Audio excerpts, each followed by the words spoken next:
Evening, free enterprise fans, and welcome to another exciting matchup in the Blue Moon waxing round. We have two titans of the community going up against one another, Y2Sky and bigdunka. My name's Vitasia. I'm joined tonight on the mic by Enja Dave. How are we doing tonight, Dave? We are doing great this evening. Yeah, like you said, both these two just titans of the community. I know Big Dunka's done a lot of work with trackers. But just a lot of behind the scenes stuff done by both of these two community members. Absolutely, both of them. If you're in the community and paying attention to the async races that are getting practiced, both of these two have been very active in kind of practicing and preparing for this tournament, and both very solid runners in these particular flag sets. So this is one of those dream matchups that could very well have been a semifinals or finals matchup if they were on different sides of the bracket. But here we get it in the round of 32. Oh, we can't save all the hype for the end. You need some throughout the whole tournament. Absolutely. So let's see. We have a Kane start, and going through all the others, what sticks out for you among when we're looking at these boss hunts that we're getting ready to do? There could be some rudeness here. Look, Magus as a high magic spot is fun for various values of fun. Kenatsu can be rude. This could either be super nice or you have to work for it.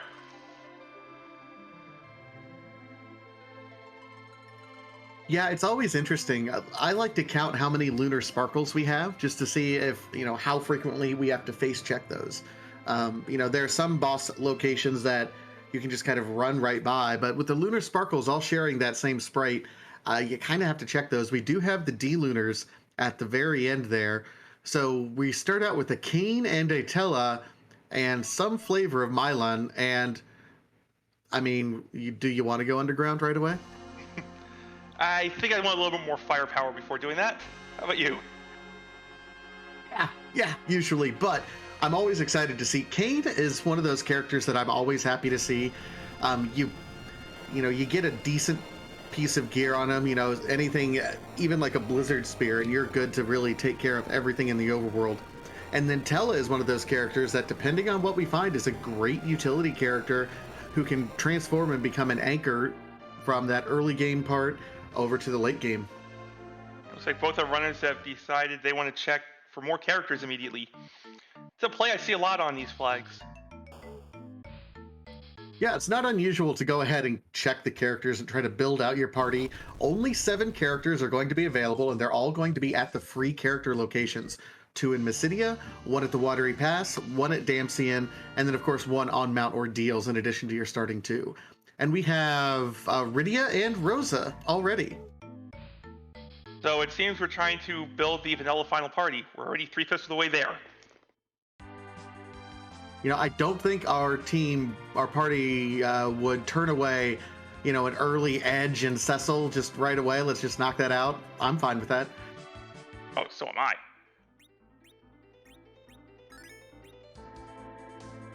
So a little bit of divergence here. We do see bigdunka going over here and at least checking to see the Watery Pass character. It is our Cid. So that's an interesting character. You do have some overlap. He does kind of serve the anchor, but he can be an early game melee, depending on what equipment you find. Y2Sky checks the boss location that's in the back of the Watery Pass. Does find a plague, so one of those lunar sparkles that we had to otherwise peek at.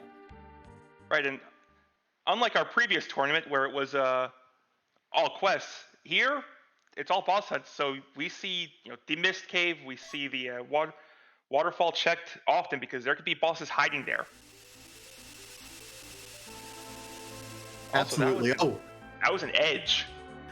That was an edge. And by the way, there's a casual power shirt just hanging out in the Damsian basement, by the way. So, and a short sword. Yes, absolutely fantastic early finds. We're ready to go in terms of early game equipment. Yeah, if that edge started with any sort of plated weapon, that he'll be fully kitted out as soon as Dunka finds him.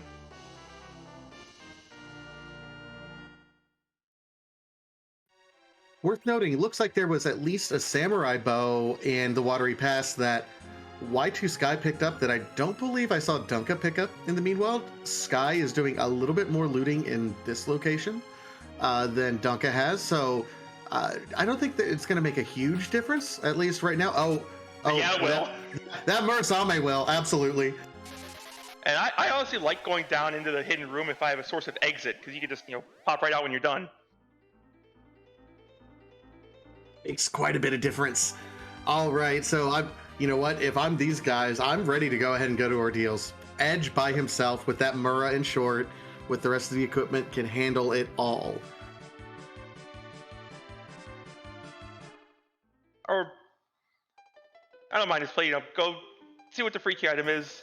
Since on the Blue Moon flags we have the Kano free flag is turned off. Oh, that's a comedian here in the Mist Cave.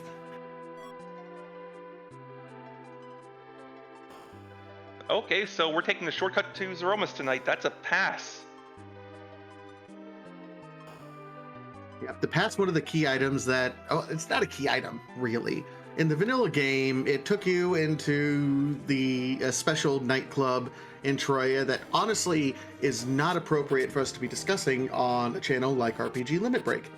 However, we've modified it in this particular game so that it is our backdoor to the final boss, so that if you don't want to have to do that 2.5 minute walk, or you don't have to do the 2.5 minute walk through the lunar subterranean, we have an entrance right here on the blue planet. Did you see what Y2Sky found in the public treasury? I did not see. Edge. There was an assassin dagger, a ninja hat.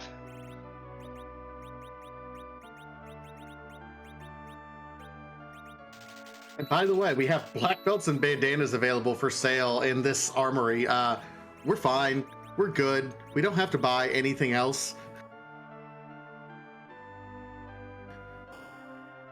Oh, Shout out to Niabari who rolled this seed. Clearly, he's got someplace to be, because we're wanting to get out of here a little bit fast, aren't we?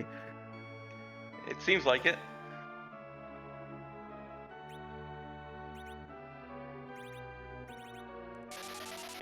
We did see bigdunka got a wall up on Tella. And Edge started with some sort of claw. That was a punch and a short sword swing. Yeah, Dunka did not find that Hanzo steel, so he does not have that second bladed weapon. That'll be interesting kind of as we continue to build out the rest of the seed to see how big of a difference that one weapon is going to end up making.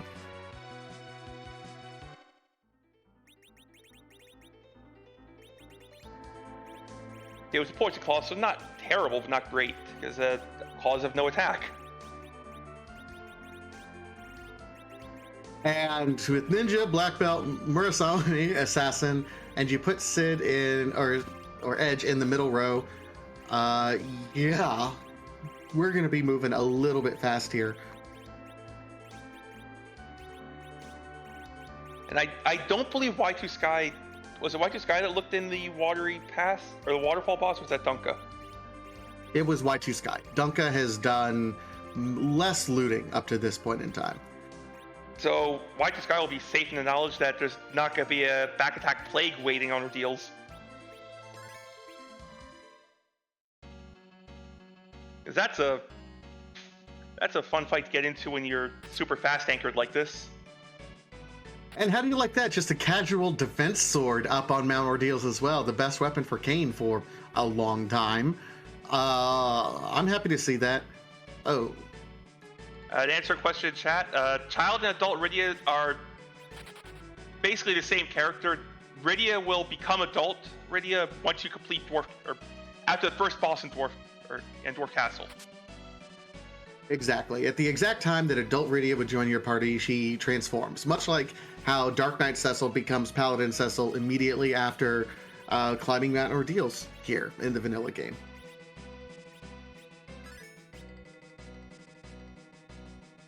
Who's this Cecil character we speak of?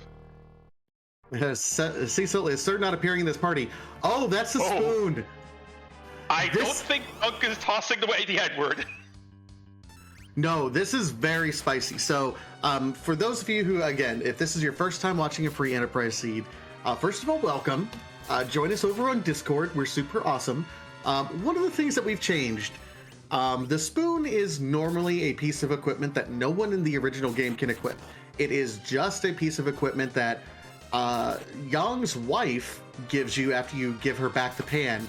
Thank you for abusing my husband. Here's a piece of cutlery that has high attack power that you can throw at anything. We made it so that Edward can equip it.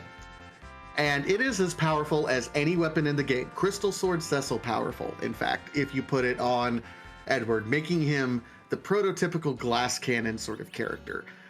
And yeah, Eddie's going to be on his path up Mount Ordeals. I think Dunk is going to pick him up. I would agree. We have a little bit of vanilla in the back attack spot. That is Mylon Z, which means Mylon and friends are what gave us the starting key item.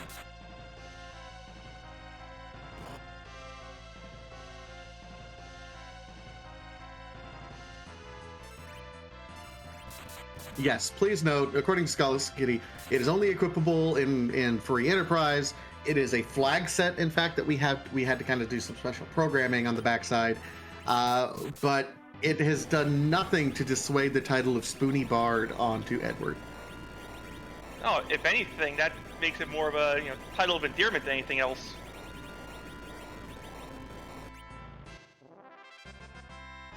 Well, meanwhile, Y2Sky does get through. This is a very fast time to be up Mount Ordeals and to the final dais before 10 minutes. That is a very, very good time for Y2Sky. Unfortunately, there's a lot of stuff that he's kind of left behind, that spoonword being one of them. It'll be interesting to see if he decides to go and pick that up a little bit later, because that is just how powerful spoonword can be if you have access to him still in the early part of the game. And, we also have a power shirt available. At least Dunka does. So, swim with a power shirt, you're looking at over 1,000 damage immediately. Yeah, level 5 Edward with a spoon and a power shirt, easily over 1,000 damage to swing. At that point, you ignore everyone else and you just let Edward swing and let the rest of the party facilitate him swinging. And Y2Sky through the entirety of Ordeals, no boss objectives found there. However, got all tell spells, so that's something. It's something, and very rare for anyone to ever skip Ordeals anyway, just because of 3 bosses that are available here. And Tella, being the utility character that he is, you want him to have his full spell list relatively early. Right. Big Dunka getting through the, honestly, annoying wherever they show up CPU. Yeah, it doesn't matter where. It's always going to be bad.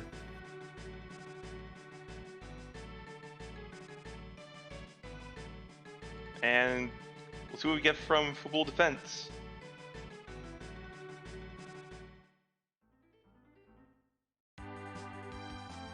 Hey, that's everyone's favorite spot, right? And I love music.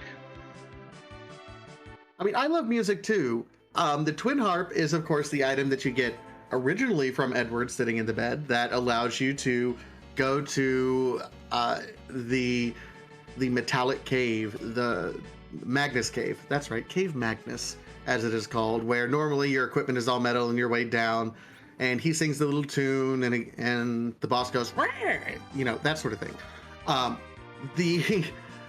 Here's the thing, because we love to randomize things here in the randomizer community. So not only do we randomize where the characters are and where the bosses are, and what his true form change is for that particular Dark Elf for the boss, we also like to randomize what the music sounds like. So there's a large pool of different songs that could possibly be pulled from as a little bit of an Easter egg for everyone.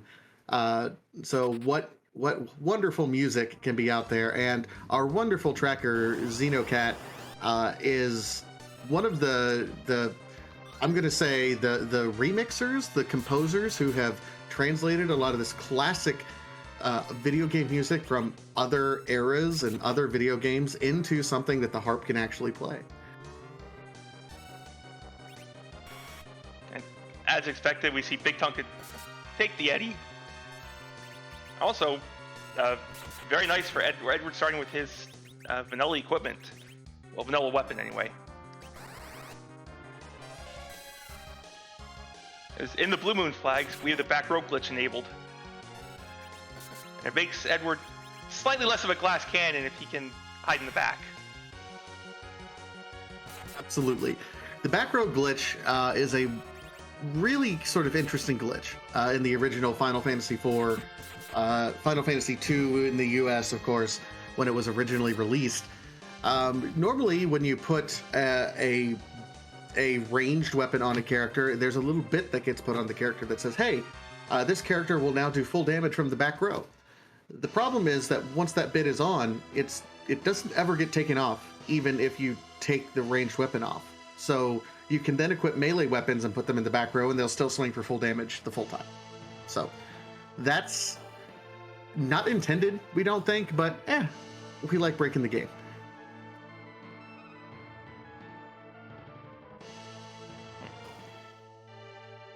It's a little oversight. You know, it happens. Just a small little thing, you know. It's okay. They did what they could in the early 90s. It was a Wild West time, and they did magic with the coding that they could at that point in time. I mean, most of these video games these days would fit on, you know, a small strip of security fiber in terms of its bits that they have. So they've done magic with what they did.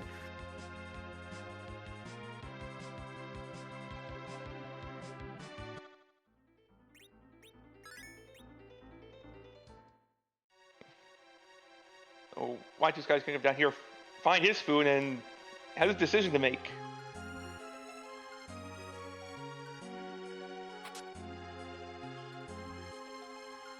Meanwhile, bigdunka we found, yes, is keeping that Edward and is going to be swinging. Doesn't look like has the power shirt quite yet, or either doesn't have it equipped on Edward, but still is going to be doing quite a bit of damage with that Edward already. So if you're in Y2Sky's shoes, would you run back and grab the Edward once you see the spoon? This early, sub 20 minutes, yes, absolutely. 100%. Fair?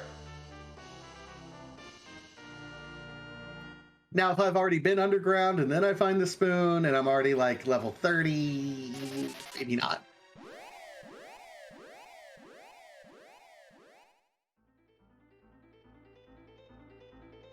bigdunka making very quick work of the mine on Z.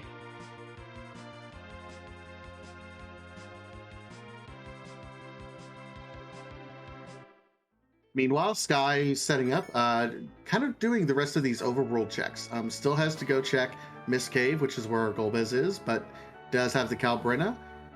It'll be interesting to see if Sky makes a decision. Here's Antlion.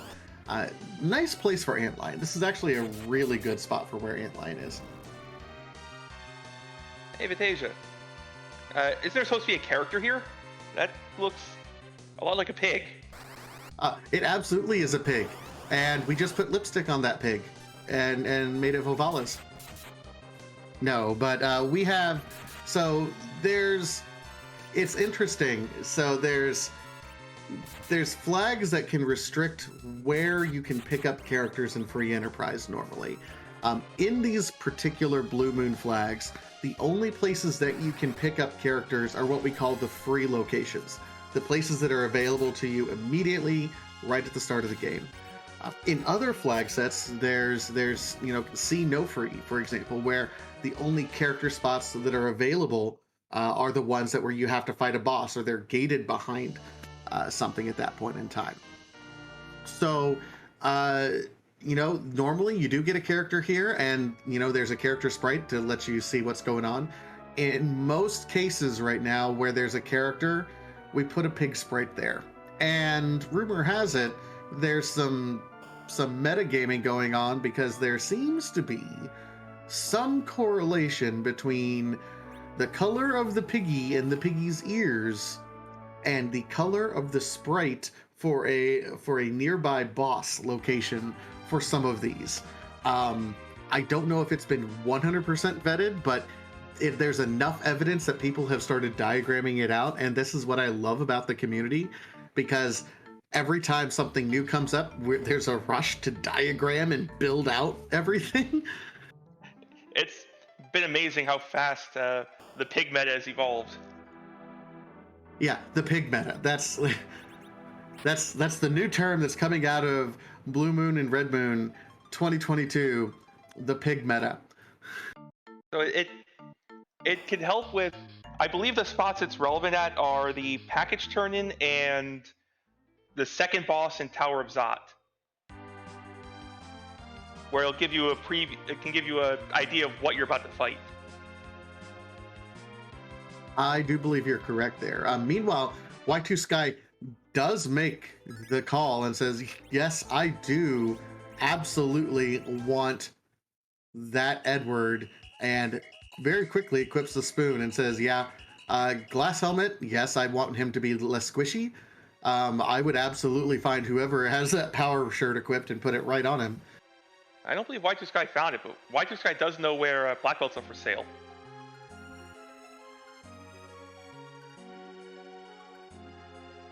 We do see a bigdunka making the twin harp check. That's exciting for us because we get to listen to some music. I appreciate this. This is the man of the people right here. This is the play from someone who recognizes that. Yeah, I like when you're a community leader and you are in charge of the ladder. You have to make some plays like that. Does find, by the way, a second casual defense sword. Yeah, just someone randomly looked at the defense sword out and he just threw it in Cave Magnus.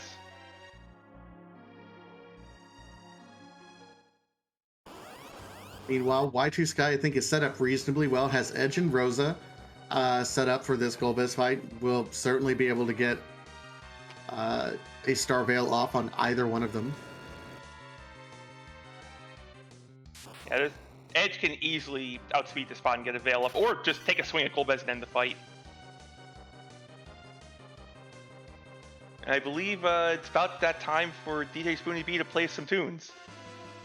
After Dunka's party falls down to Dark Elf's first form. So we'll be quiet.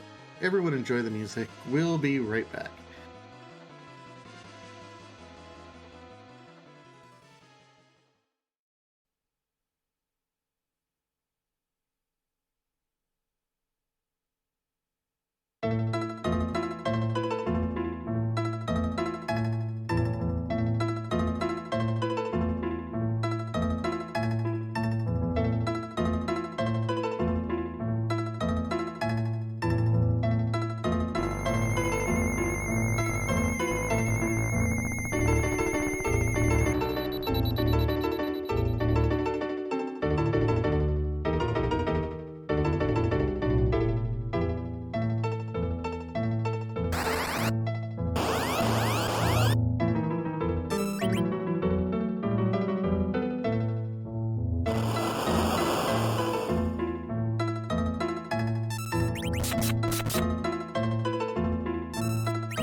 well, we're through that fight. Maybe took a little bit longer than Dunka was hoping for, but great Earthbound music there, by the way.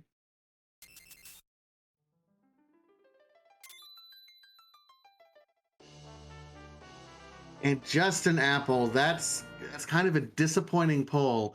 You're hoping for either a boss hunt location or at least a key item that leads you somewhere.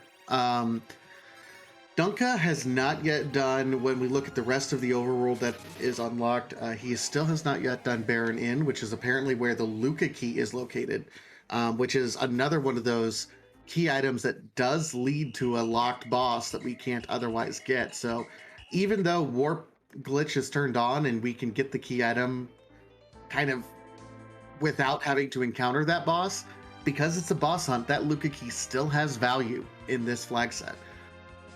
Agreed. And chat pointing out that apple does have a little bit of value. You can give it to Eddie to make him slightly less of a glass cannon.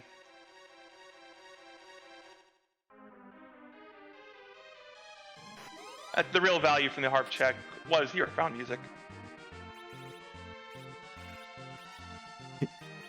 It was the friends we made along the way, wasn't it? Sure, we'll go with that. Y2Sky did give us a peek at the item shop in Cave Evelyn. I saw Hourglass and Bacchus wine in there, so that's a very, very nice shop. Absolutely. Those are two items that just have a lot of value and use in the mid to late game. Hourglasses could very well be handy in a grind later if we happen to also find sirens along the way. Also, several bosses that don't have the boss spit, depending on where they're located at, definitely using those hourglasses can make a not so friendly fight much more friendly at that certain points. And bigdunka make very quick work of Baron Inn. Spoon were carving things up.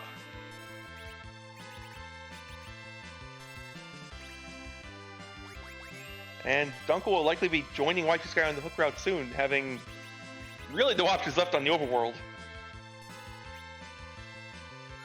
No, it'll be interesting to see if and when Y2Sky decides that he needs to go and do something similar to check that Twin Harp location. It's, Twin Harp is a very controversial, it splits the community quite a bit. Lots of folks love it because of the original music that we have and just the memes that are associated with it. But when you're a speedrunner, it's a single boss check and it is a single key item check with 5 minutes worth of cutscenes associated with it. So there's absolutely a case to be made, even though you want to check that location to see if there's a boss that we need to do or a key item that we need.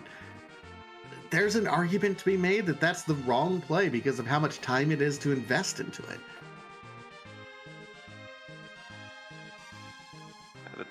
Well, the experience from that Matador chest Y2Sky took was nice. The drop, we took the Matador's vanilla common drop and just threw it in the chest.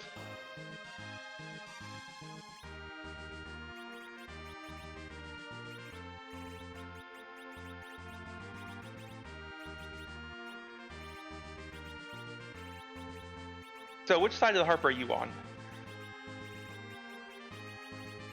I'm on Team Check Harp because, depending on what the math says, I am willing to go to other locations if they have access first, but if there's like 4 bosses up or I have, 4 bosses left and it's either harp or go to the moon, I'm going to clear out my options first on the blue planet before. That makes perfect sense. I think I agree with that. If I'm in a case where it's, lots of bosses left, or I haven't found the pass yet and I really want to make sure I end this on the moon so I don't have to walk the LST twice.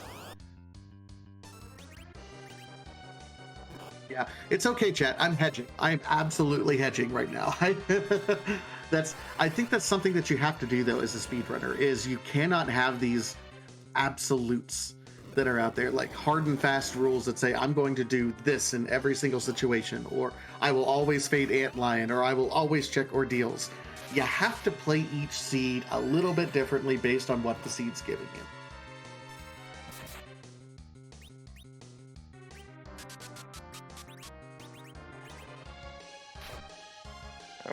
He tailed him at the first boss on the hook route. That's any boss that just punches can be kind of rude here. Yeah, this is a boss location that when just some background information for the randomizer. All we do is randomize the boss sprites and like the scripts what the boss will be doing. The stats stay at that particular location. So that spot where normally you fight the King and Queen of Ebland, they only cast Fire 1 and Fire 2. They don't punch. Ironically, it's a spot with some pretty high attack power, even though they never punch. So if you get a boss that does nothing but punch, you can be in for a long day. Speaking of fights, those hourglass fields can just shut down. Here's guards.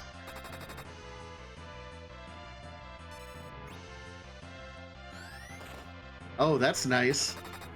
Meanwhile, Edge, between Rosa with looks like Artemis bow and mute arrows, and Edward with that spoon, they're melting these two.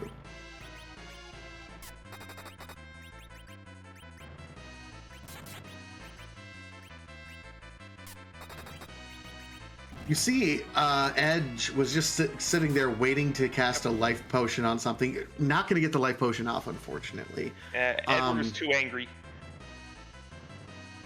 That spoon, man. He just goes right for the eyes. Okay, these trap chests bigdunka is just paid off. That's a Masamune. Finally, some Hanzo steel there for Dunka to match Y2Sky's find in that waterfall. Had to go through a little bit more effort to get there, but we'll take it. We'll see if Y2Sky gives us a peek at the top of tower boss, and no! That can stay there. Baigen, I don't know, Baigen just never has a good spot, does he? Yes. It's a mist cave when he's not an objective, so you can just pretend it doesn't exist. Or better yet, package spot. Somewhere out of the way that's not a potential key item. So you could just look at it and say, no, I'm fighting you never. Well, that's certainly going to disincentivize him in case we go on a key item hunt later in this seed. But right now we have lots of boss locations to check. We have certainly the power and the levels to be able to do all of that. At this point, this is a pretty solid party overall. Spoonward, Defense Sword Kane, Hanzo Steel Edge, and a White Mage Rosa. This is a fantastic party. I would love to get this party in, well, any seed really. And that could be an objective. Ooh. 1 or 3 robes, which is it? Blue robe means either the Water Hag or the Fabul Gauntlet, and it is, hey! That's an objective. That is the Fabul Gauntlet. Something we do want to see, in all honesty. The Fabul Gauntlet is very nice to see here. There's a lot of enemies, and they can have a little bit of HP. It's nice because we have an Edge who can cast Flame, who can kind of get us through here if we really want to. That doesn't work on a lot of these. I think some of these resist, or I think some of these actually resist fire. There's a lot of them are weak to ice. That's true. That's disappointing. Except these just burn. We have Blitz and Flood too, so... True. Yeah, you can flood your way through this.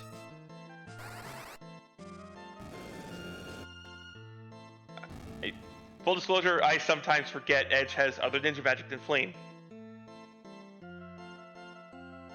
Well, to be fair, much like many other spots, Tella doesn't unlock his full magic potential until he goes up to Mount Ordeals. Rosa doesn't learn exit until you complete the Tower of Zot, because that's when you will be given the exit spell naturally in the original game. You have to enrage Edge by showing him, yes, we had to kill his parents because they were turned into horrible monstrosities. So after that location, and he gets all angry and, edgy as he does. I see what you did there.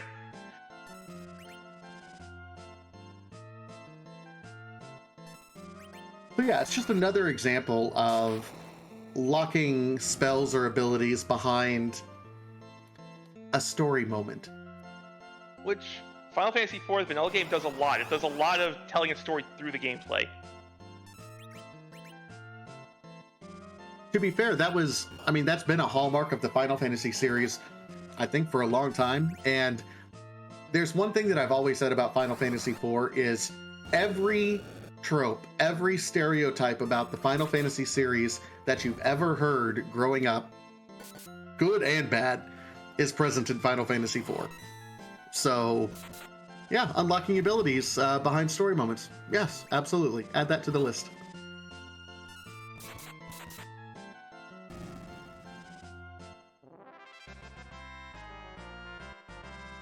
Also, I think I was wrong, and that Black Lizards are just neutral flame. They simply have enough HP to tank it.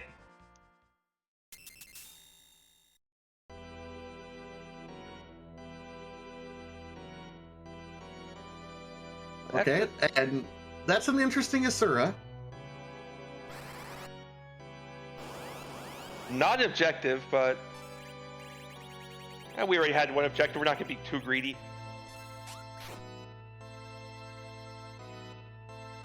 And this is one of those spots that, Asura is a boss that sometimes you have to set up for properly, but the HP is also so low in this location compared to how much damage we're normally capable of doing.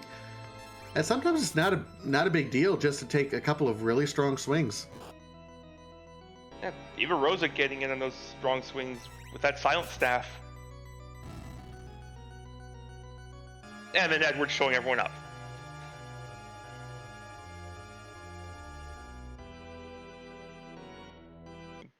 Declaring this is my seed.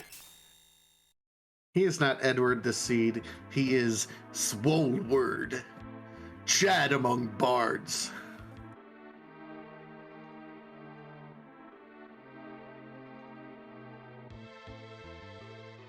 So what we're seeing is the power metal version of Edward. Yeah, effectively this is Link, because I'm convinced canonically Link, who always has to travel with an instrument, can attack with a variety of weapons, and sometimes some magic, is just a bard who can't talk. So, yeah, Edward is Link right now. Okay, I'll buy it. Y2Sky does remember the warp glitch. That's... And... Hey, we can go underground now. Thank you, Potatia.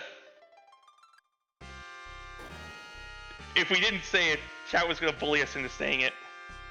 I mean, yeah.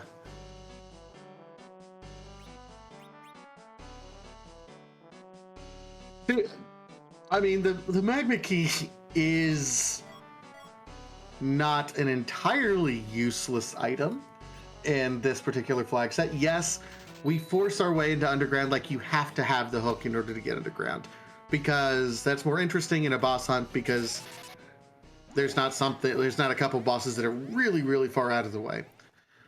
But at the same time, it's a key item, and in the flags that we have, we found in many seeds, runners can struggle to get to 10 key items in order to really kind of jettison the leveling experience.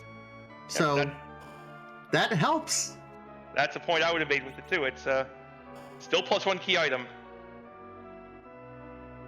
And if you really want to, you can take it to Agar and chuck it down the well anyway.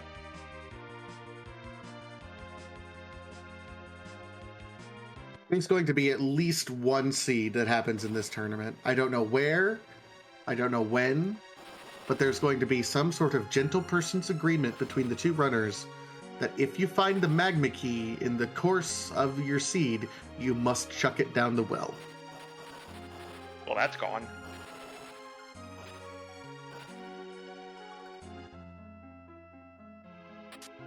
I'm just saying, weirder things have happened in community tournaments.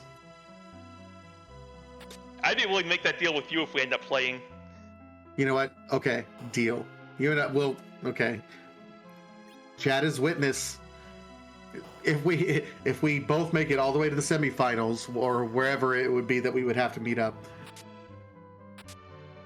Semifinals or your guess is as good as mine in Waning Moon. Yeah, I've given up on Waning Moon logic. Whatever the tournament says is going to happen, I mean, they could spit out anything and I'll believe it. Oh, hi. You gotta take the fight on the left. I think you do, just because you don't have the Darkness Crystal yet, which unlocks the moon. But man, you're at one key item, and by the way, this is a punchy spot. Fortunately, despite it being punchy and having 35,000 HP, Water Hag has a script that, Anna encourages Edward to fight.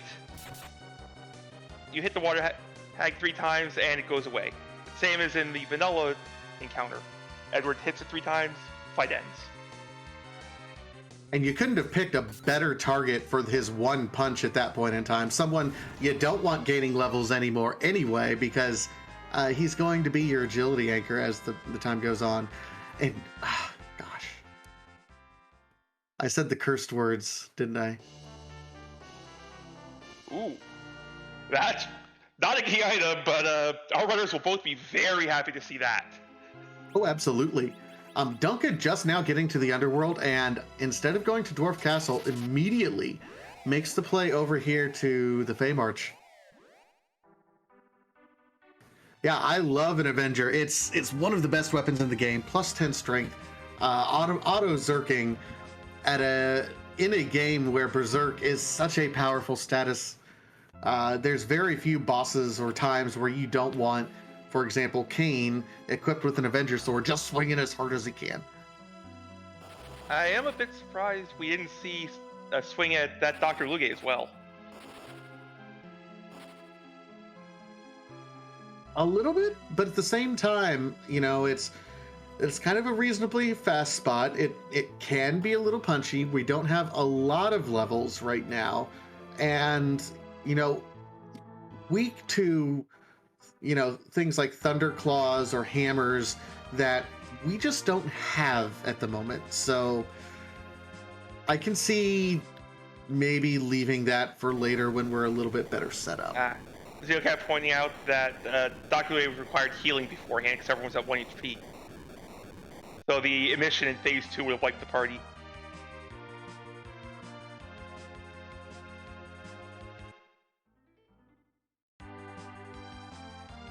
Meanwhile, Y2Sky coming up and deciding, hey, let's go turn in this rat tail that we did find in the course of the underworld. I believe that was somewhere in Dwarf Castle.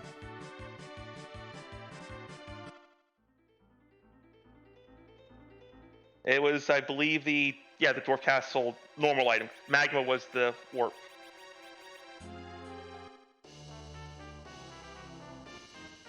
And rewarded for doing this before going down Sylph Cave. Yeah, that's interesting because, the normal routing at that point in time would go ahead, be at least check Sheila 1, then go back. And yeah, I think he's happy about that particular check.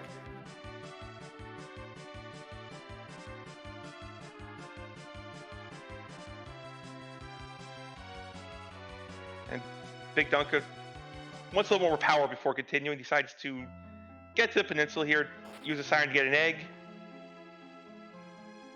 The eggs here are among the best experience you can get on the blue planet, at least from a siren. At 34,000 experience for something that doesn't actually do anything until you take a swing at it. And even if you take a swing at it and do like most of its damage, you still have plenty of time to deal the rest of the damage before he attacks. So it's not a bad spot at all to get a large amount of experience very quickly.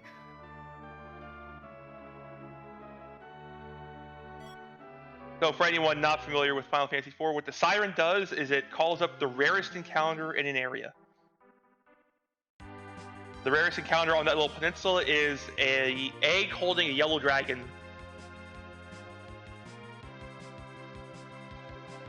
There are other spots later on where you could use a Siren to summon up, say, 2 gold dragons on the moon, or 3 sorcerers, or a handful of red dragons if you're feeling adventurous. Why would you ever put that curse into the air? Why even speak it? Or, if you're feeling really adventurous, you can go into one little hidden room on the moon and summon up 5 pink puffs.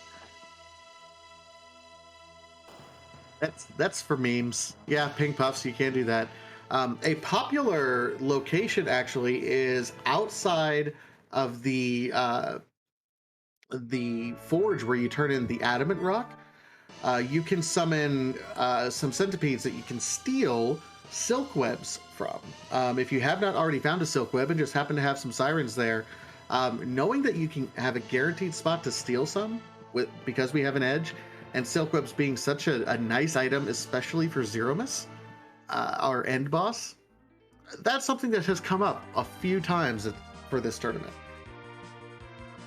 Another really good spot that, if it routes in, the last floor in Cave Magnus sums up an ogre you can swipe Bacchus wine from.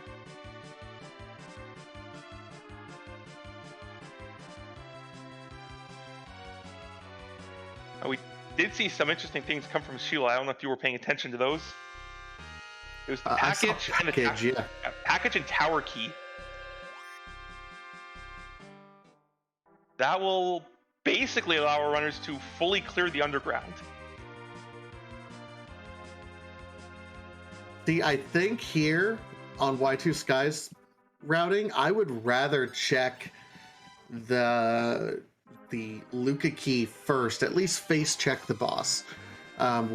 He's looking for 5 bosses at this point in time. Oh, we've only found 3 bosses so far, which at this point in the seed feels like you're behind. Normally you want 4 or 5 bosses complete by now at this point in the seed. So having only 3 bosses done, I think checking that particular Luca key location, I would highly recommend it. And I would have even done it before going up here and doing the 2 tower checks. And we see Big Duncan in Dwarf Castle finds a gauntlet, and as you mentioned earlier, is using Flood. So, very good on Duncan's part. You are choosing to use Flood as a sweeper to get through these fights faster. And then he immediately stops using Flood, and, Flood is expensive. Like 20 MP a cast. Ragnarok in chat. Oh, I'm sorry. Go ahead. Say, Ragnarok in chat is asking, is Y2Sky as far as it seems in the tracker? Not really. It's a lot of fast checks, and Dunka just cleared, so they have the same number of bosses cleared now. Right. What looks like Y2Sky so far ahead is there was a chain which basically free check into free check into free check that just all chained together, getting all these items. Worth pointing out also through all of this that Big Dunka has also already checked the Twin Harp location that Y2Sky has not. So that is a costly, in terms of time, commitment that Dunka has already made. And unless everything kind of falls perfectly, it's really easy to miss it. So I don't know, I can imagine Y2Sky having to do that sooner rather than later. And Dion kept pointing out that Asura is the only boss fight that we pretty much have boss fight parity between these two right now. It's just a chain of free key items that's the difference.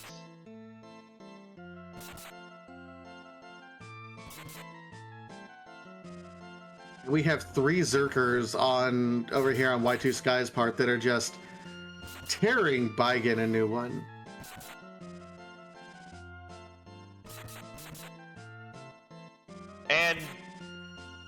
Damage-wise, Edward leading the way. You love to see it. At this point, I just expect it.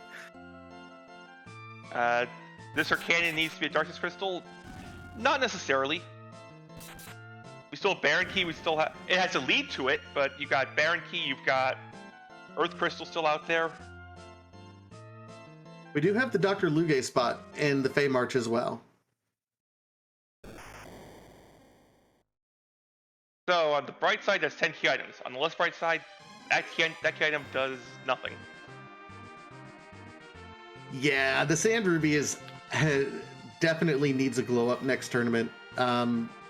Because all of your characters are available in the free item locations, the Sand Ruby is a key item that only unlocks a character location.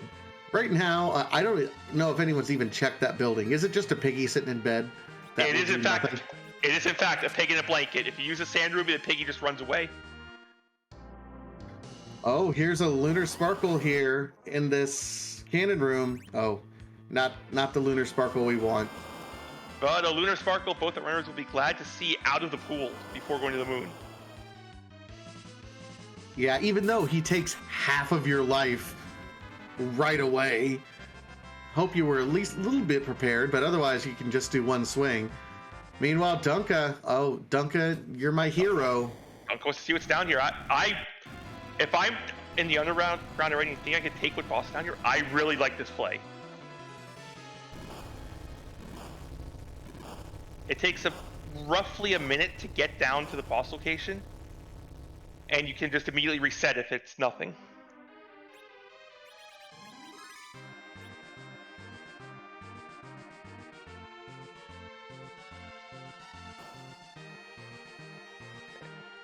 So you're basically gambling 1 minute to say, I think there's a boss here.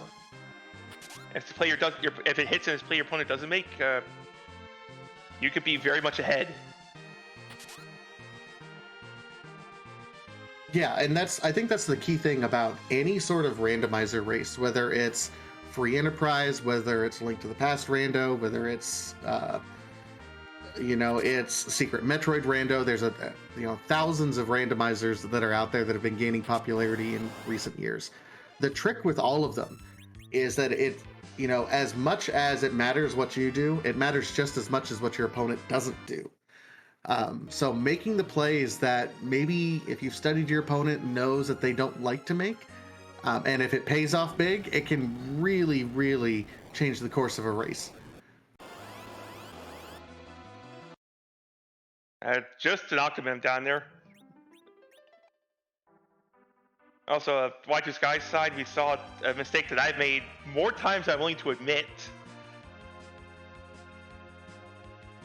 Accidentally left the Avenger on and had Kane just obliterate whatever it is you're trying to steal from. Oops. Yeah, it happens. Looks like bigdunka is making the same play. These alerts, it's nice because I think you mentioned it earlier, you can steal sirens from these. Right, so the sneak command attempts to steal whatever's in the first drop slot from an enemy. Alerts have sirens in that slot.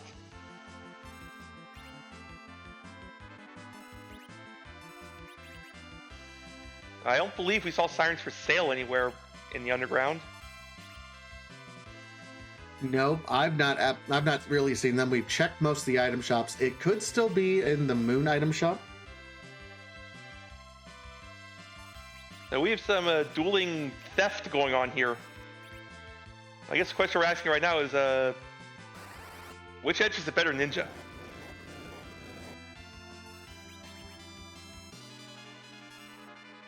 If only we had a Porum. And Duncan's stolen a few and it's just getting out. You see what that drop was? Yes, it was a coffin? Ah, thank you. I blinked and missed it.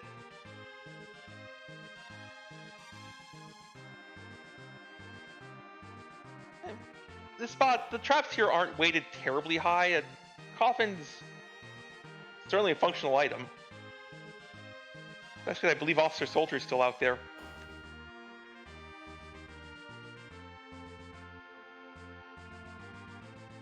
Dunk is making the keyless tower plates. Probably looking for, well, hopefully for more gating key items from this.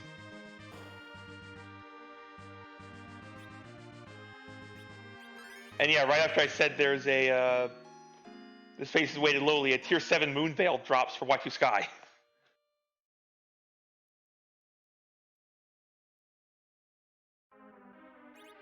Just a ninja hat. It's got to be at that Dr. Luge then. Yep. Dr. Dialogue with the goods. So the reason why the Darkness Crystal holds so much value in a boss hunt, you see we've only had 3 of the 8 total bosses that we're looking for. Well, there's a total of 8 boss locations that are locked behind the Darkness Crystal.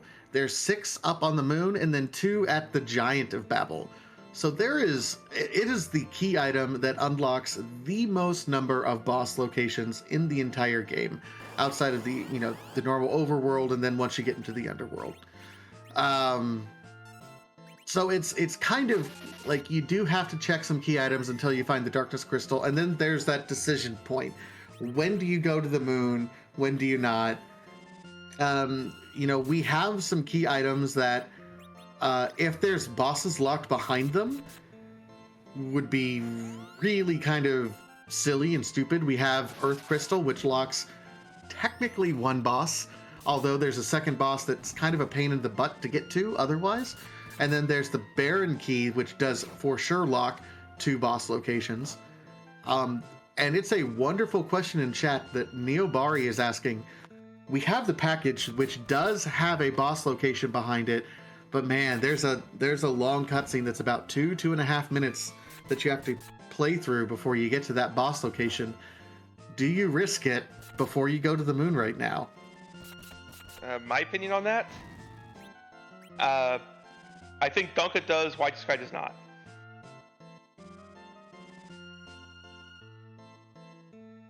And see, I'm with Dryalizer. Dryalizer.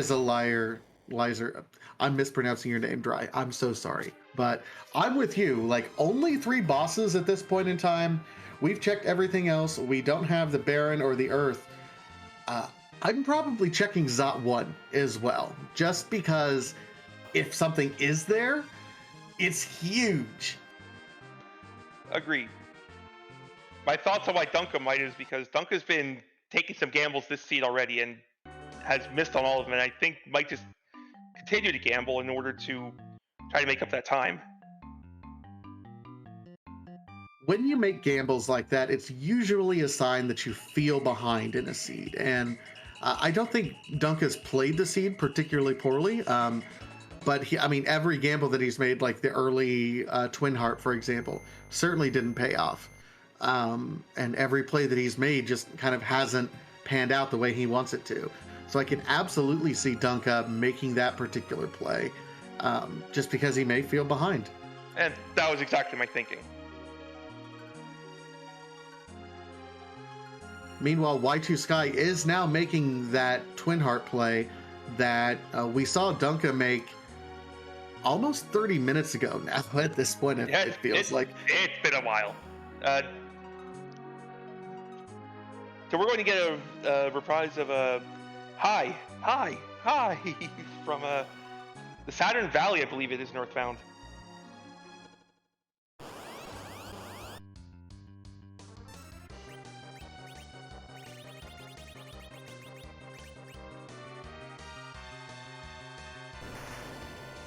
And a little bit of tech here. Only 1 character standing. You can use a Kamikaze to knock it down and immediately end the fight before Dark Elf goes into its me attack, dialogue, and triple spell.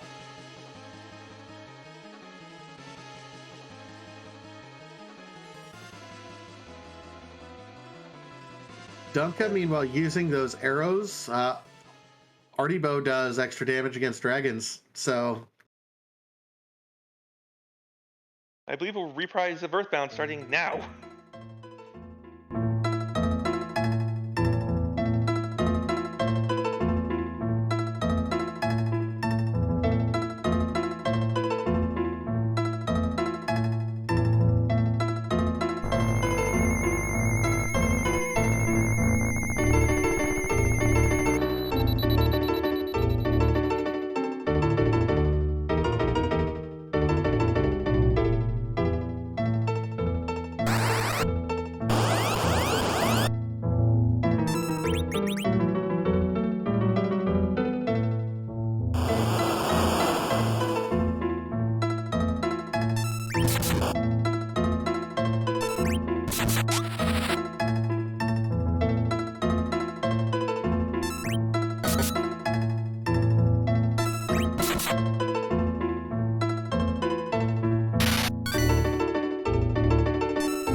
was a fantastic second playing of that song. A little bit faster than the first time we heard it. And it's an apple, and we see Y2Sky say, "Nope, I don't need the experience. I'm good." And immediately reset out and is right back outside of Troya immediately.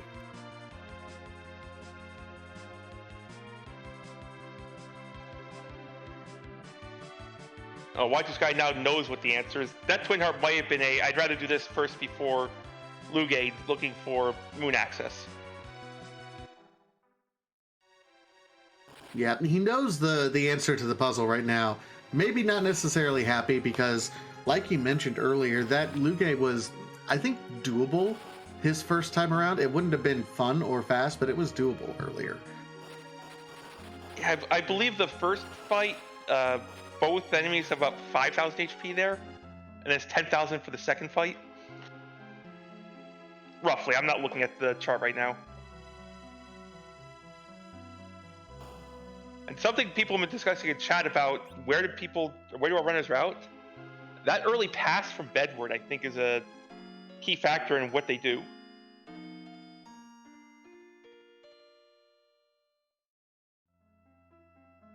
Yeah, I don't know. With 5 bosses though, so here's my mental math. With 5 bosses right now, the bosses that it all depends on what we check on Earth.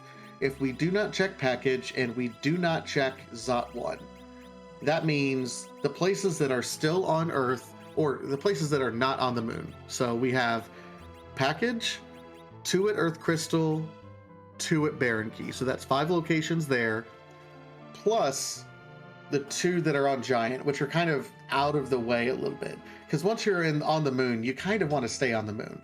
So there's 5 on the Earth, 2 on the Giant, and then 6 on the moon itself. When you're looking for 5 different bosses and you need 4 of them, statistically speaking, you're going to have to make multiple visits.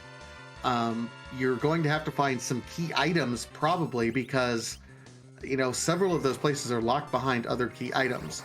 It'd be very unusual for none of the boss locations to not be behind either the Barren Key or the Earth Crystal at this point in time. So, based on that, that's why I like doing plays like Zot 1 or Package, especially when we have this many bosses, because it makes those 5 Earth checks down to 3. Whether or not I have 5 or 4 bosses, if I don't find them or not, it changes the math. Very good point.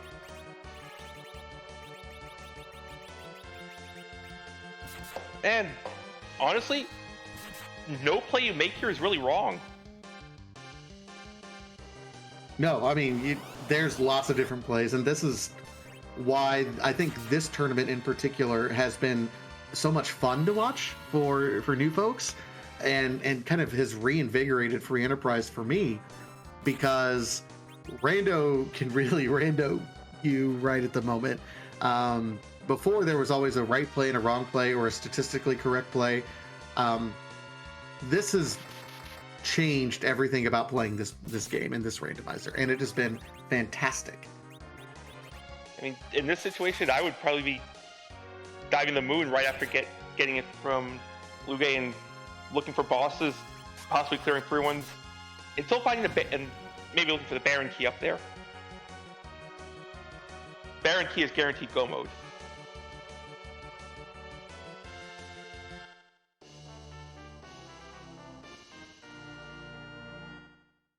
And I was fully expecting it to drop from Lugay after bringing it up.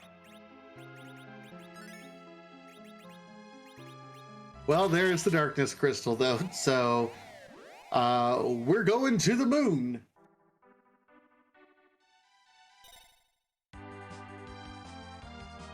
Oh. Y2Sky wanting to clear up some loose ends. Again, down here already? I agree with this.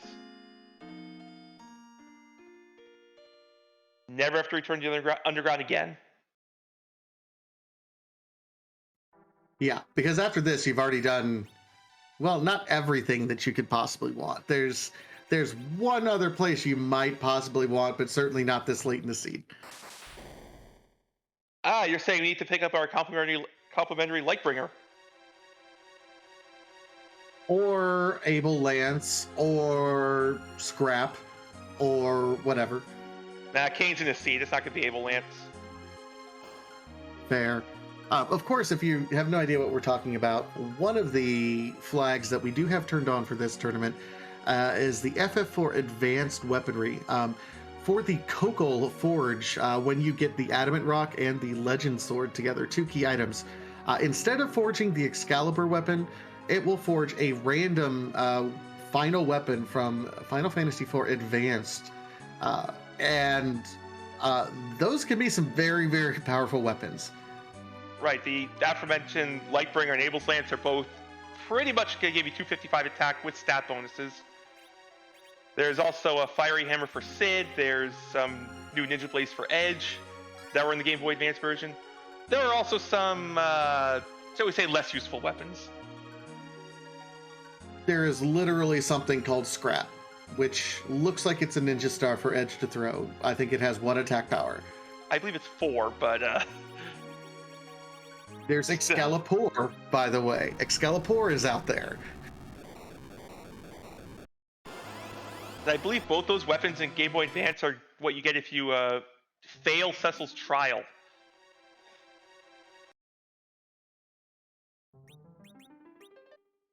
So Y2Sky finds the Zonk that is in Luca Caves. Decisions are being made. Looks like Dunka is coming back down and will be attacking Dr. Luge himself directly. I believe Duncan knows it has to be here. Y2Sky, though. Sky's making the play. Zot 1. I love this.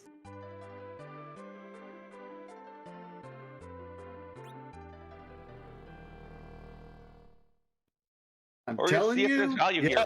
Yeah, if there's value, if there's not, at bare minimum, it's knowledge.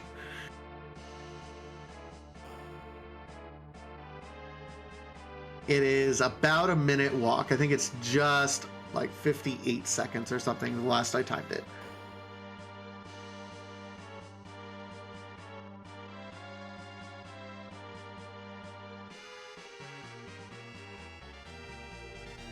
I thought it was longer than that. It's that long to peak at least, I guess. Yeah, maybe. I don't know. I'll have to get better use of like actually timing it down between that. We're doing a quick check with everyone, setting it up, putting Eddie in the middle slot just in case. No value there today. Just a Dark Knight Cecil. Now, that's interesting because at that location with the power that we currently have, we probably don't wait through 3 waves for that. We probably crush it. No, we don't have time for speeches about justice or any of that stuff.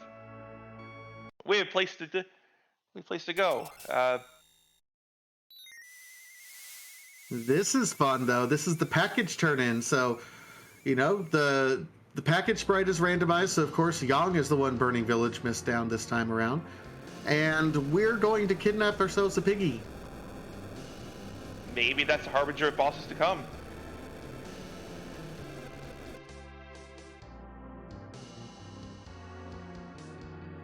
So this appears to be a yellow-eared piggy. From what I've heard, the color of the pig's ears here don't matter. It's when you go to Kaipo. Ah, okay. Much like in Zot, the color of the pig's ears in the first room aren't what matters. It's when you go to the second room where you got the 2 pigs. It's because of how FF4, well, the SNES in general, handles sprite palettes.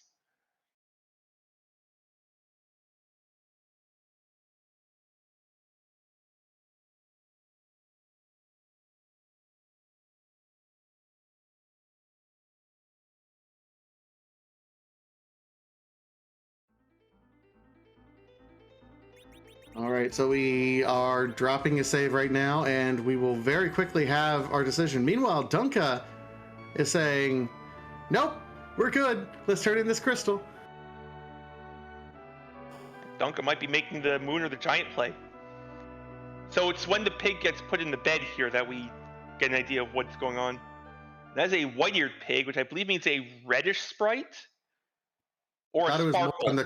I thought it was more on the blue inside. So it could be Magus Sisters, could be Kinyatsu, could be Dark Elf. It's elements. How about 4 sprites? Oh, Xenocat track point. The pig's ears changed the last minute. So it's when the boss fights are loaded in that it changes. Is that right? White-eared pig is red primary color sprites.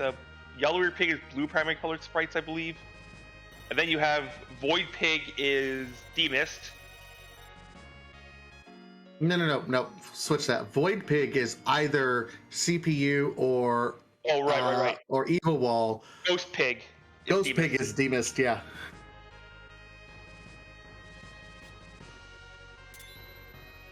The Black Pig can be CPU or Evil Wall.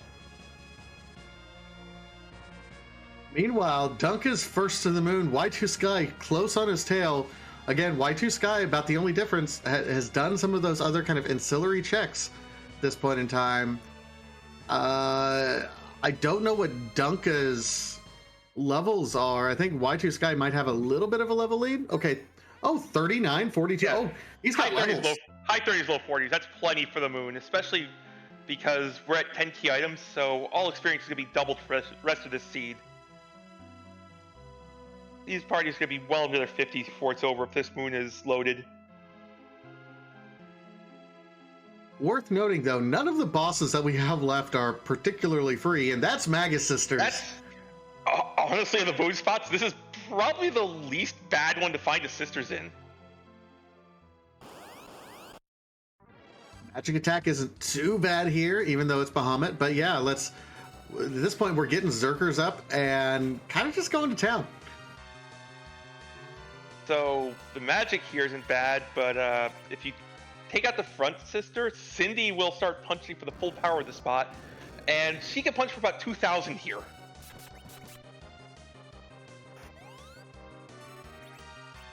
Because Bahamut in the vanilla game never physically attacks. So the devs just said, let's give this spot as much attack as we possibly can.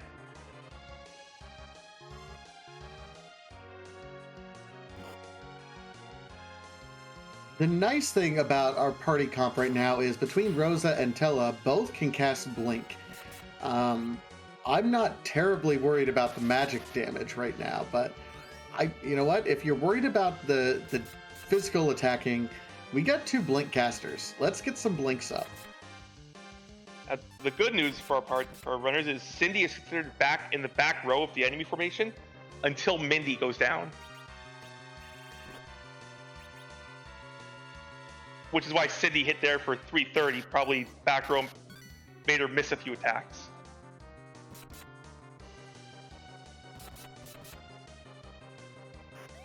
While she's in the back row, though, Edward is back row glitched, and if Kane jumps on him, it kind of negates the back row damage at that point in time, or the back row damage reduction with his jumps. So, great time to go ahead and knock that off. Still, at this point, okay. Both runners are set up reasonably well. I think I like... Well, they're both set up about the same. Sky's got that already mute combo going, which is... I believe Sky's don't have any sort of mage slaying gear, which is speeding this fight up.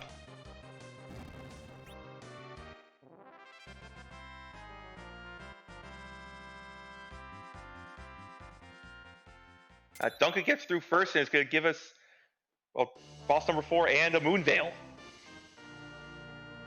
Sky's right on his tail, though. This is, folks, I know you paid for the whole seat, but you're just going to need the edge. We're so close. What we see there is the value of getting any sort of mage slaying gear in this flag set, because Sky made up quite a bit of time just because of those mute arrows.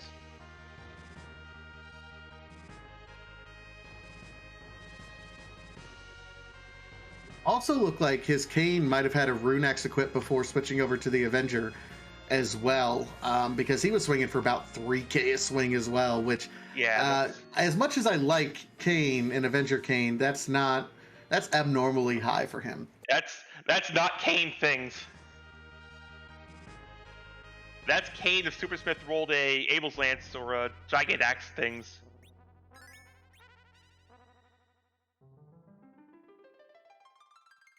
Question in chat, and what would you do? Top down or bottom up from here? Do we start? We're still searching for 4 bosses. We have the pass. I'm doing top down. I agree with that. Yeah, top down. I think you're still in. You take any fight that's quick. I think you're looking for that Baron key. Yep. I mean, obviously, you take any boss fight that you have to, but if there's a quick boss fight that is a freebie boss fight, like if I see King Queen Eblin, I'm taking it, even if it's not a required boss fight, because again, you're still looking for that Baron key. Dunka's probably looking for Earth Crystal. Sky only has one boss that unlocks with the Earth Crystal. Did not do the peaking, or did do the peaking earlier, so Baron Key is going to be more valuable to him. And both the runners saw that Odin and said, that is neither free nor an objective, nor quick. No, we'll come back later. Meanwhile, welcome Free Enterprise. Thank you for joining us. We have, of course, another Blue Moon waxing seed. Please do not spoil what happened before in the other channel. Some of us love to go back and watch the VODs. We're in a close one here. Bigdunka, Y2Sky, as you would expect, 2 titans of the community duking it out. They are very close. Y2Sky has done some of the other, like he's checked Zot 1, he's checked package. Bigdunka has not done those. Is up on the moon, and they are neck and neck right now. That's a fairly good description of what we've seen so far. Both runners have cleared most of the Earth to this point. Dunka has not spied the package nor Zot 1, whereas Y2Sky has. Yep. Worth noting, we have not seen Baron Key or Earth Crystal. So those are 2 key items that still lock away bosses. We have checked Tower Key and Luca Key. Y2Sky has checked package location, and again, Zot 1. Looks like they are both going all the way. Neither are checking Crystal Room or Crystal Sword place. Still looking for 4 bosses: Dark Elf, Kenyatso, Karate, and D-Lunars. Duncan's gave his first peek at the White Spear altar, and it's required. This is kind of an interesting spot. It's a relatively low HP spot. It's not overly punchy, but you do have to be careful. You do have to kind of keep your health up, because those kicks aren't, they're not tickles. Neither of the punches. That was 1100 on edge.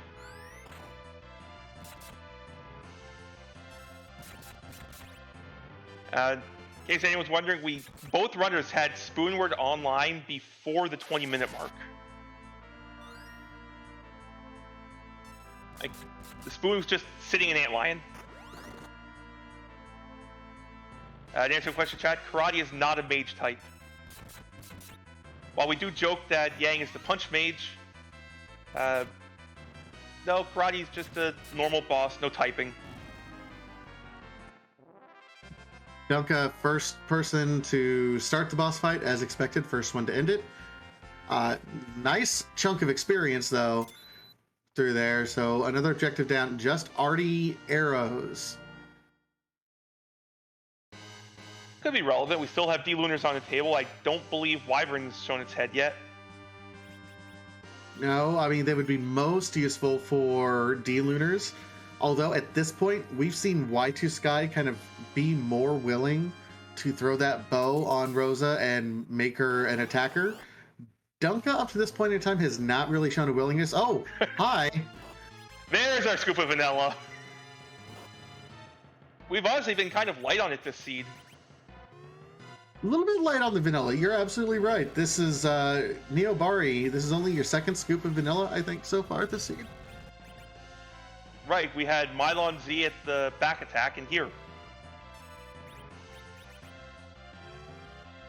Meanwhile, we see two very different setups that are going on. We see Dunka setting up for Reflects, looking for Lunar Frog strats. Meanwhile, we see Y2Sky set up and is planning on zerking his Rosa up with those arty bows and arty arrows. I mean, yes, this does a lot of damage, but it also initiates their virus response, which can be pretty painful.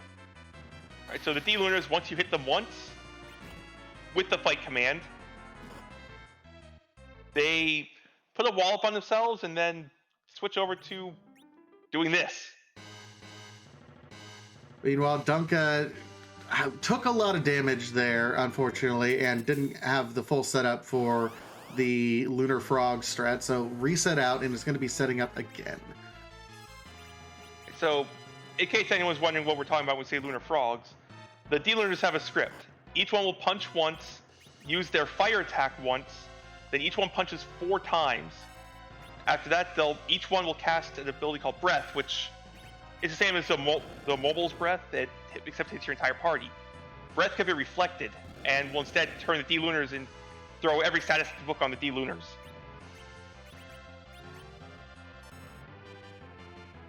Oh, and Y2Sky bounces off. So right now, D-Lunars in their vanilla location are 2 for 2 against our runners today.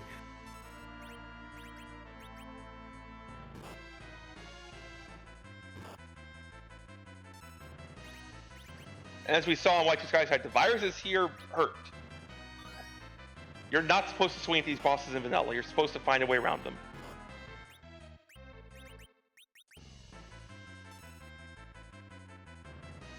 Bigdunka trying to keep his party up.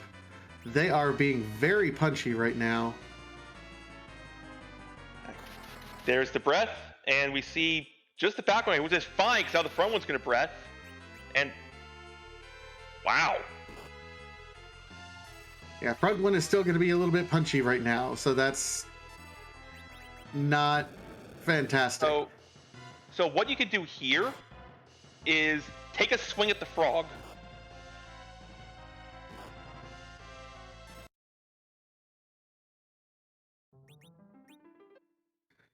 And I know exactly what you're talking about, because during the Torian Tango, Dave and I were partners for the Tango in the community races. He walked me through this. When only the back row one is frogged, swing at the back row, it will initiate the response to the virus strat.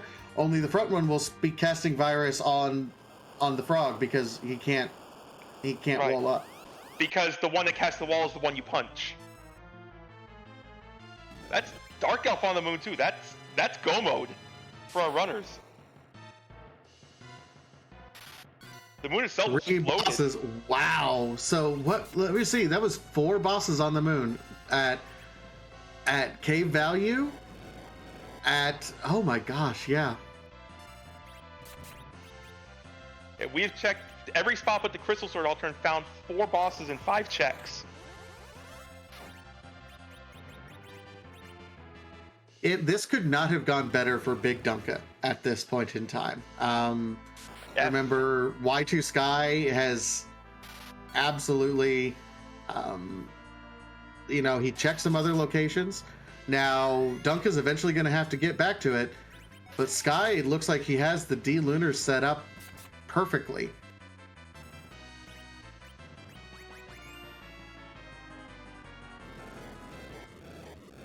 Got the frog on both of them, so now the D-Lunars will punch for 1 damage and their fire or will do nothing.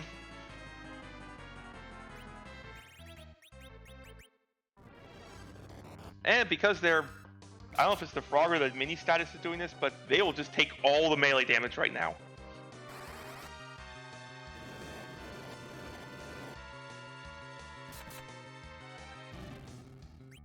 On Dunka's side, we see a very good use of the weak spell because Dark Elf, once it goes into dragon form, loses the boss bit, so it becomes vulnerable to all the stats, or to finish every status you want to throw at it. I mean, that's a horrible spot to get the Earth Crystal because we know we're in go mode.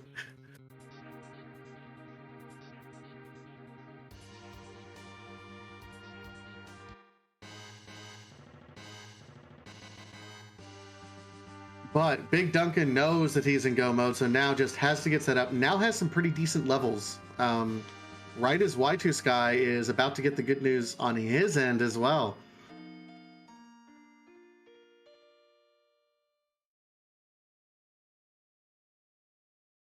In case you missed the first Avenger, I have a second one. I think this is like the 4th Avenger sword that we found so far this seed. Okay, so what you're saying is Kane just needs to learn how to quadruple wield, triple wield. Look, look, this is what I'm gonna say, and I'm just gonna put this out there. Sword chucks, yo.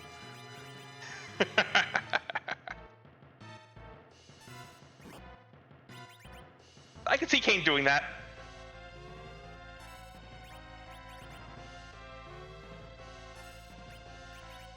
Actually, that was a reference to an old 8-bit theater reference. Yeah, okay. I know what it is. I feel like I have to explain it. That this crowd may be too young for 8-bit theater. That was a thing when I was in college. So that was like... Oh, now I feel old.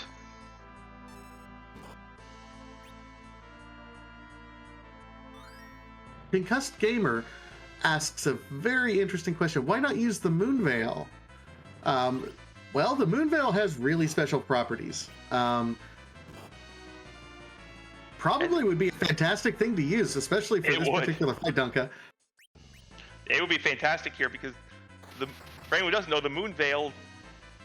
Wow, 3 bounces and all of them hit the back one. Okay.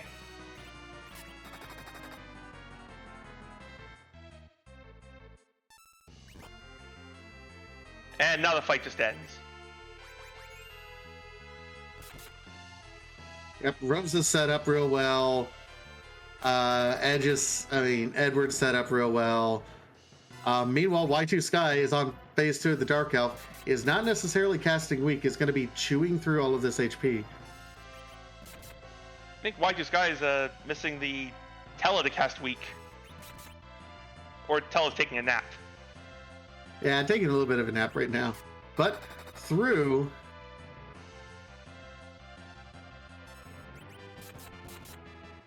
Curious asking a question. Y2Sky, first one. Big Dunka right behind him. They are both going to get their crystal within like 10 to 15 seconds of one another. Do you swag walk it? Do you go all the way back? Ooh, it's a tough call. I think Y2Sky is the more interesting choice. I think Dunka is going to take the safety because you're right there.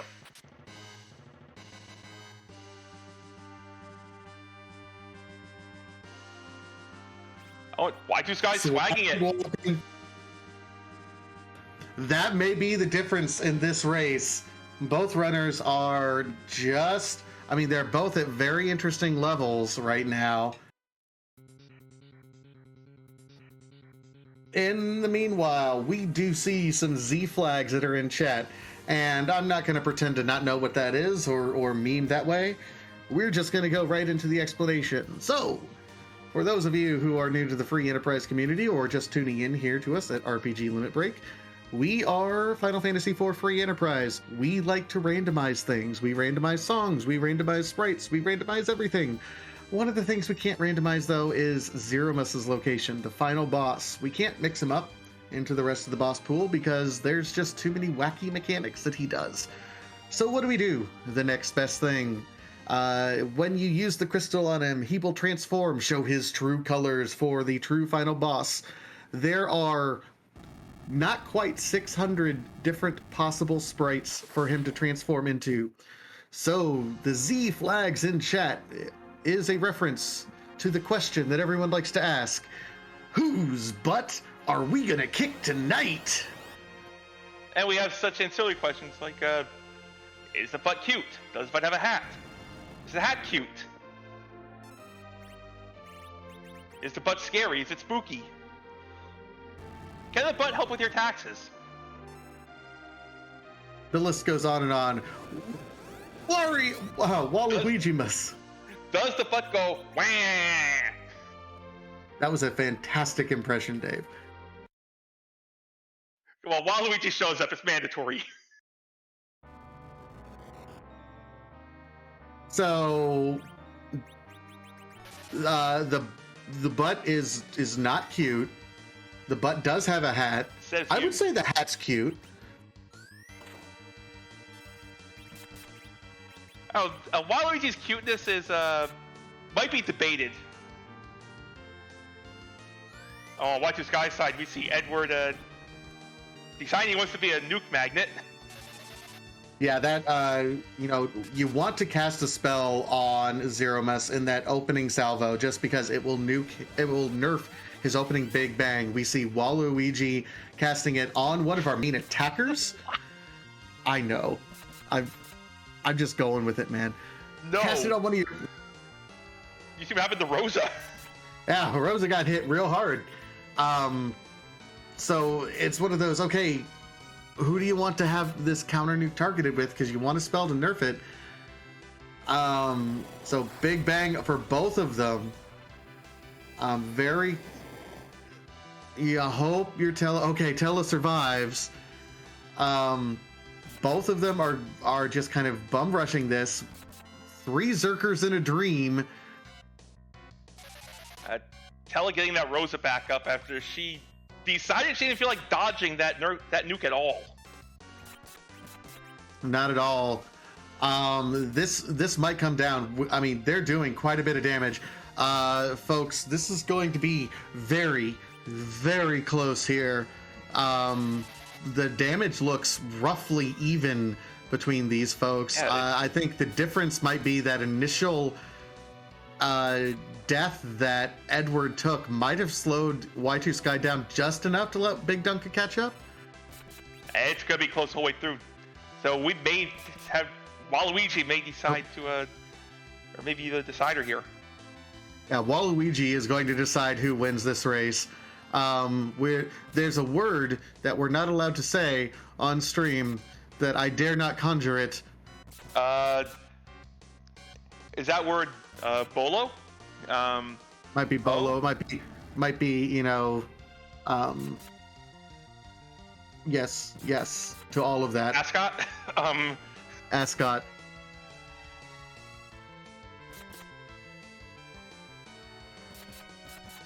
We're seeing this is so close. I think That's Rocks on Y2Sky's side. Oh, and a Big Bang on Dunka's side. I think we're getting a little bit more damage on Y2Sky's side.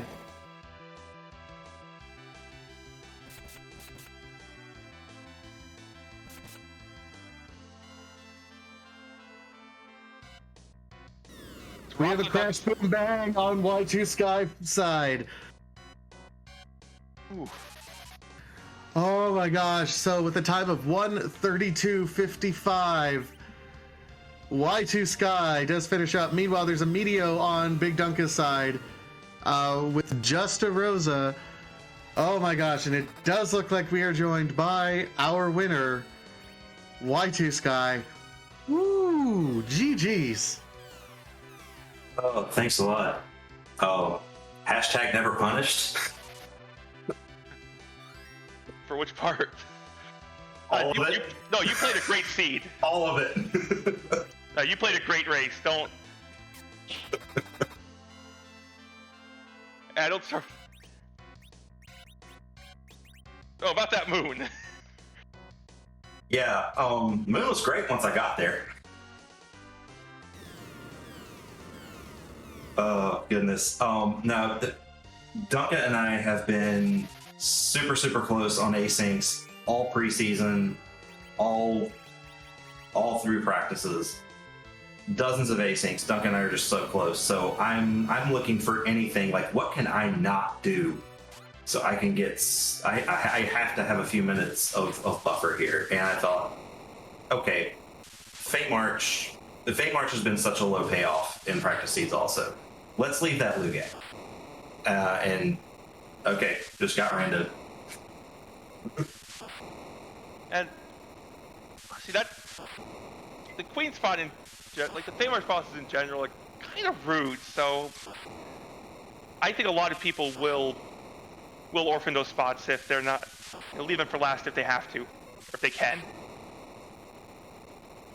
Yeah, Luge is pretty relatively tame for that spot, especially.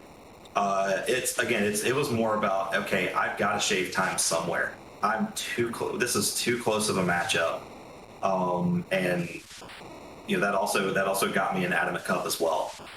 Just the entire group was just so closely matched with me, and I struggled to just find pieces of the seed to not do, and so that's kind of and once I hit the last location on the darkness, at that point it's just okay.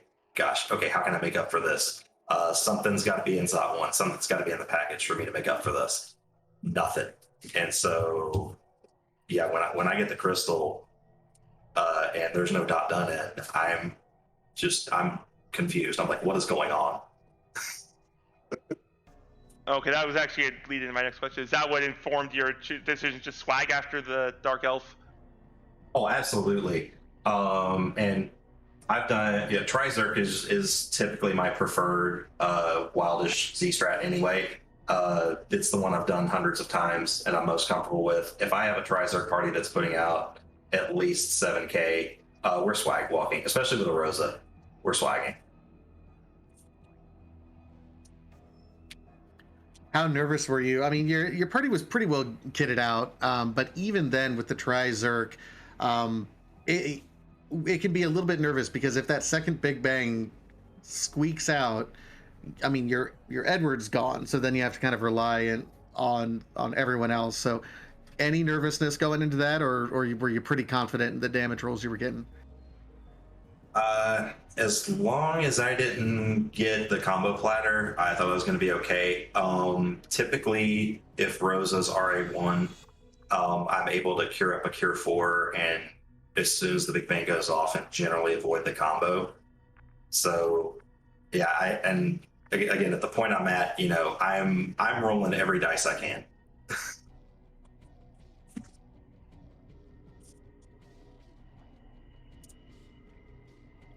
Well, it certainly paid off. One of the maybe early things that played a difference between you and Dunka is your early game looting strategy. One of the nice pickups we thought was that nice Hanzo seal, the casual Murasame that was in the waterfall in the watery pass that Dunka did not pick up, and that kind of, I don't know, it jettisoned your edge play real early on.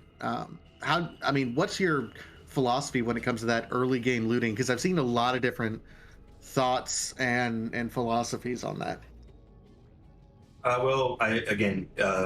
Blue Moon, T Wildish, this is a format where you don't have a lot of margin for error. So I'm trying to kind of just get my loot in places that are not really out of the way. And with Sino earned, Watery Pass is one of those.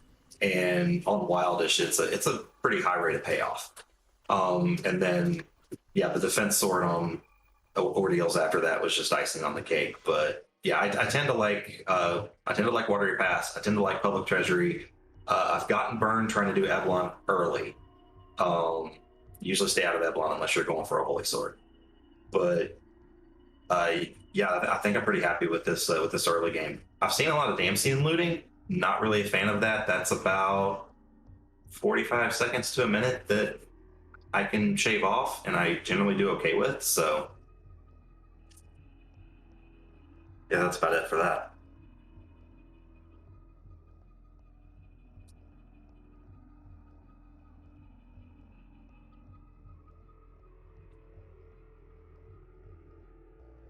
So with this win, you're moving on to the round of 16 in Blue Moon. Your your opponent will be the winner of Commander Leonhardt versus Apex Corvid. Is there any preparation you're going to be doing for this match? Anything? If anything, I got to get a little better. I got to optimize my play a little bit when I don't have Cecil. A lot of the asyncs have been Crystal Sword Cecil, and I've pretty much got my routing with that configuration down to a science. I don't know how many folks in here follow Clips and Seeds, but I've been tried one practice seed where I just banned Cecil and Edge from Blue Moon. And I'm definitely going to be doing a few more of those this week to kind of shore up play when things aren't exactly going perfect. But yeah, other than that, all the preparation you really do is practice, practice, practice. There's no easy stop on my path in this waxing bracket at all. Every runner's good. Every runner's practiced. Every runner knows what they're doing. So it's really down to that optimized play. So yeah, happy with that in a few situations, but there's definitely some work to do because my opponents are also going to be getting better week by week.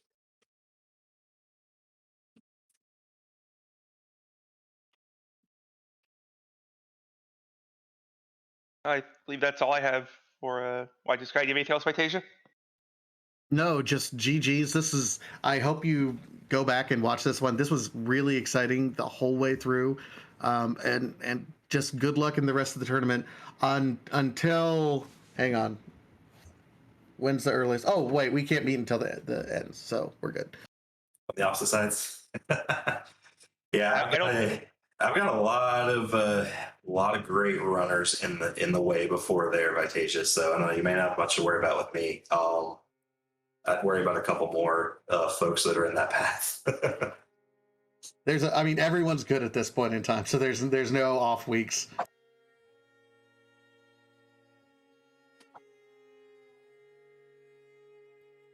But anyway, GG's once again, and with that, we are now joined by bigdunka. Dunka, man, it came so close there at the end. Yeah, I'm glad that getting Medio Gib didn't actually make or break that one. It would have been within a few seconds though. But sounds like we did about the same thing. Yeah, you both brought the exact same parties in.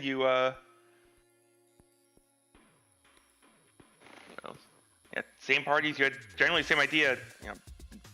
Spoonword, Angry Kane, Edge with a little bit of Hanzo. Yeah, it's actually one of the first times I've gotten an early Spoonword. So I was actually laughing when it came up because it's like, I finally get to try this out.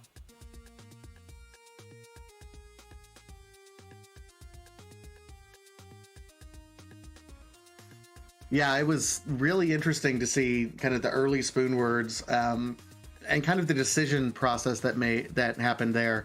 I can't remember exactly what happened. One of you found the spoon before you found Edward up on the mountain. The other one went up on the mountain, dismissed Edward, but then found the spoon, went immediately back and picked up Edward. This was the obvious play. But it was very interesting, especially on the back half, because I think your overworld routings were both very different.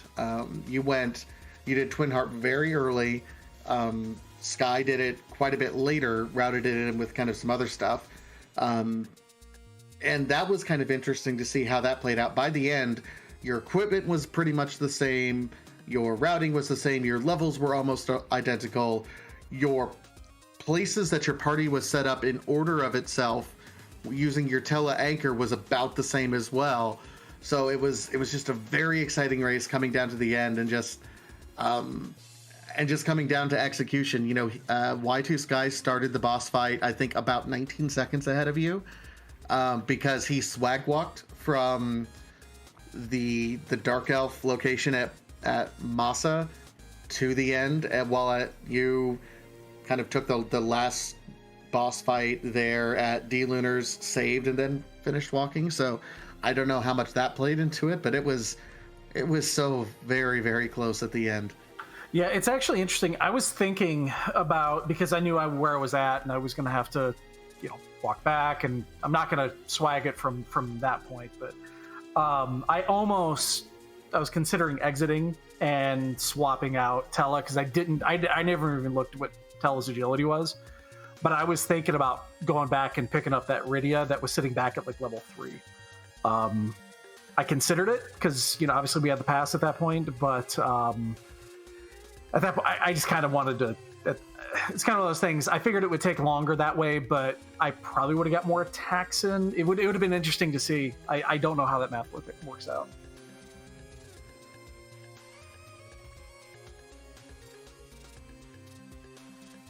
I don't feel like doing math right now. Let's be honest. Yeah, I'm not gonna do it. It was a thought in my brain at that point, and yeah, I mean, you said 19 seconds coming in. It would have been if I didn't get meteor gibbed, and if basically the Big Bang, I was well into the phase when that Big Bang hit. I had the numbers already. It would have been 19 or maybe less. I still don't win. I know that by looking at it, but it would have been real close. Yeah, that Big Bang came in about the same time we saw the first meteor phase on Y2Sky's part. Yeah, it was so very close. Would not have won. I know I wouldn't have won, so that's why it doesn't bother me. If it would have changed the result, that would bother me a little bit more. I do have a question about something earlier in the seed. Yeah, go ahead. You find the Twin Harp early on, and you took the Twin Harp early. Was this just a cheeky boss check, looking for key items? A little both. I was there because I hadn't picked up the key item at the castle yet, so I was like, might as well just do it. Yeah, I mean, it was killable with Edge and Eddie, so there's no reason not to at least do that. That way, at least I don't have to go back and get that check out of the way. What's funny, and this happened, well, one time it happened intentionally, the other was not intentional, but almost every other seed I reset after finding that it was an apple. But because I had the Eddie in the group, and I was talking to myself, I was like, I will feed Eddie every apple I find. And it was an apple, and I'm like, all right, you know what? We're just gonna eat the 30 seconds, give Eddie a little bit of health early, and walk it out. So, walking out the Sand Ruby was not intentional. I didn't save before going into the tower. That explains it. So it was faster to walk it out than, say, when did I save last? It was right before that. It was before that. So I would have had to redo a couple little things. But yeah, it was faster to walk it out at that point. And I knew it about 2/3 of the way up, and I realized I hadn't saved. So I was just praying for it to be a useful item. Obviously it wasn't. So yeah, that was a good minute and a half loss.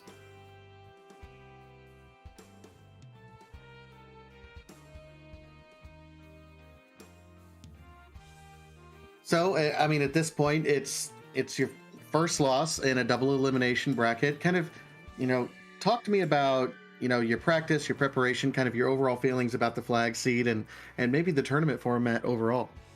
Everything sets up really well. I like the flags most of the time. This wasn't one of those situations, but there are those situations where you're just sitting at 6 and you've got 30 checks left, and you'd spend an hour just hat check, and you can't seem to find the thing. That's when these flags get on my nerves a little bit. But beyond that, I think everything. I like the flag sets. Yeah. I think it's very well balanced. Let's put it that way.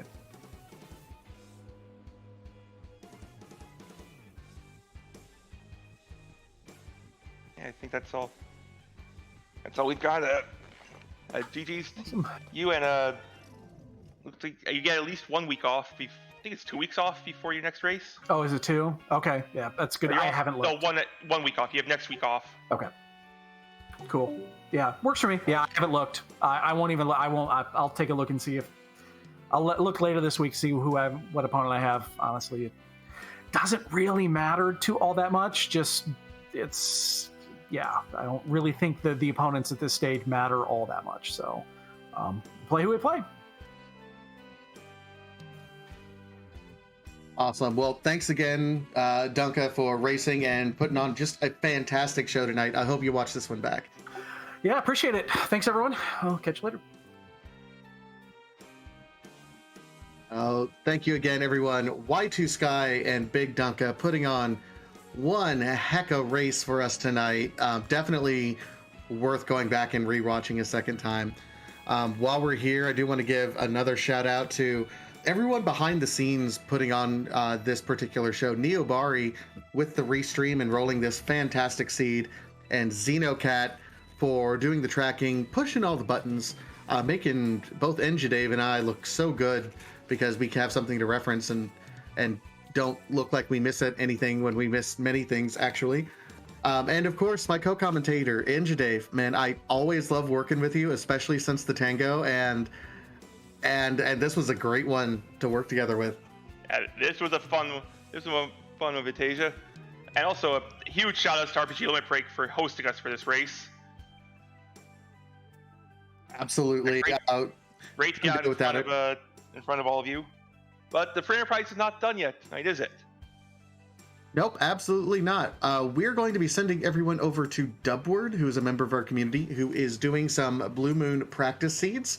However, the Free Enterprise is not done at 10 o'clock Eastern time, so at about a half hour or so on the Free Enterprise 2 channel, we will have another race, J Brun TR versus Hart. I know I'm going to be watching that one in particular for no particular reason whatsoever that has nothing to do with bracket matches that may be coming up. But that's going to be a fantastic race as well. Otherwise, thank you everyone for tuning in. Join us over on Discord, and we'll see you at the next race.